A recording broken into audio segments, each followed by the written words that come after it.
and as your solids and liquids.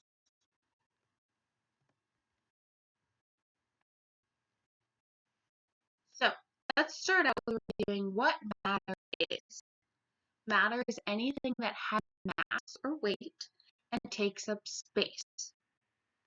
Almost everything in the world is made up of matter. You, me, blankets on our beds, the coffee cups we drink out, your parents drink out of in the morning, and Miss Gates drinks out of in the morning. The pencils we use to do our practice, the computer tablets we use to practice online,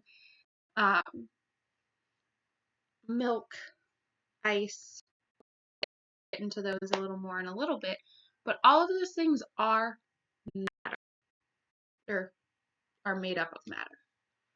So reasons of matter are solids, liquids, and gases. Say that. Solid, liquid, gas. The first one we're going to review is solid.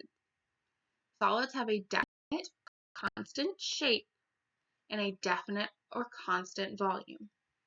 You can see right here that their particles are really, really close and tightly packed together. So they only vibrate a little bit. So if you take your hands, put them together, and shake a little bit, that's what the particles of solids are doing.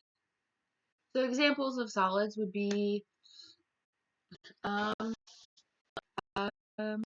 ring on my finger, the device you're using to watch this video, our desks at school, markers, pencils, crayons, anything that has a definite shape, a shape that stays the same no matter where we put it, that is a solid. Liquids. Liquids are a little different. Liquids have no definite shape because they take the shape of their container, but they do have, a definite or constant volume. So if you look at particles, they're a little further apart. They're pretty close together, but they can still move enough to bound each other, but only just a little bit. Be like holding your hand apart and then clapping together. Those are liquid. Examples of liquids: water, orange, coffee, chocolate milk. Other drinks you guys like: Gatorade, lots of things, juices. Then we have gases.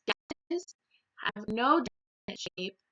They take the shape of their container, and they have no definite volume. So they fill the space that the container is in. So I took this bottle, emptied out the rest of the liquid, opened it, and then closed it, it would be full of gas. The gas takes the shape of that container and volume of the container.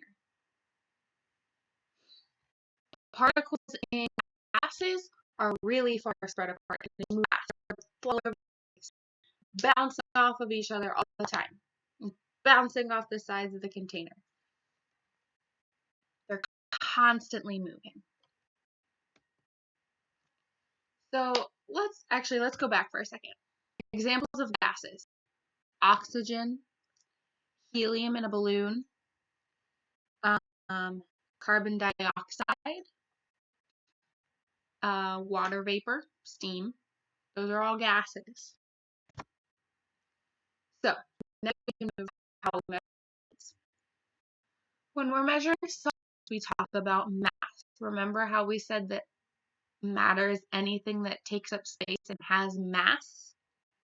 Mass is the amount of matter, or in this case, weight, an object has. So we usually measure mass with a scale. There are all sorts of different kinds of scales. And so we talked about this scale here, where we hang something on it and it pulls it to the different weights. Actually, this one too is a version of this.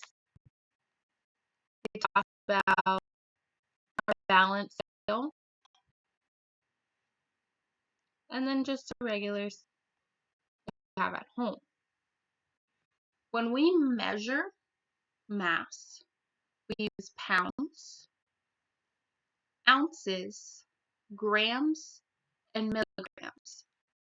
Pounds and ounces are mostly what we use here in the U.S. Those are the U.S. customary measurements, and then grams and milligrams are metric measurements. But we do still use grams and milligrams a lot. So that is measure solids. The last thing we're going to talk about today is how we measure liquids. Liquids, since they take the shape of their container, we can pour the liquids into a container to measure them. So when we measure liquids, we're looking for the volume. Volume is the amount of space matter takes up. So when we say that matter is anything that takes up space, that part about taking up space is the volume. So the amount of space matter takes up. We usually use this talking about liquids, and in order to measure them, we use a graduated cylinder, so this guy here, or a measuring cup. Now, they have the measurements on the side and come in and see where it fills. When we are measuring liquids using our graduated cylinder or our measuring cup, again, use either metric, which is used in most of the world, or we use customary units, like we use here in the US. Now, our metric used for liquids are and milliliters. Then we have fluid ounces.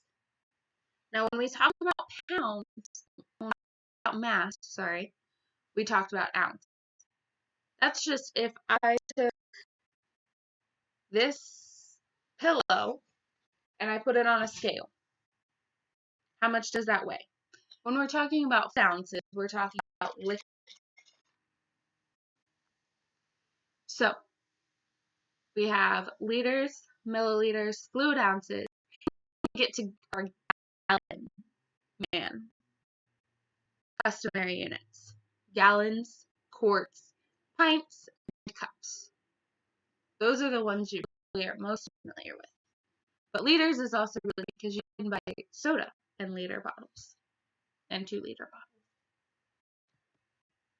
So that was a quick review of our states of matter as well as our measurements of solids and liquids.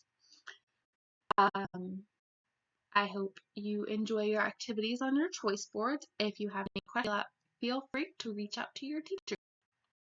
Love you guys. See you soon.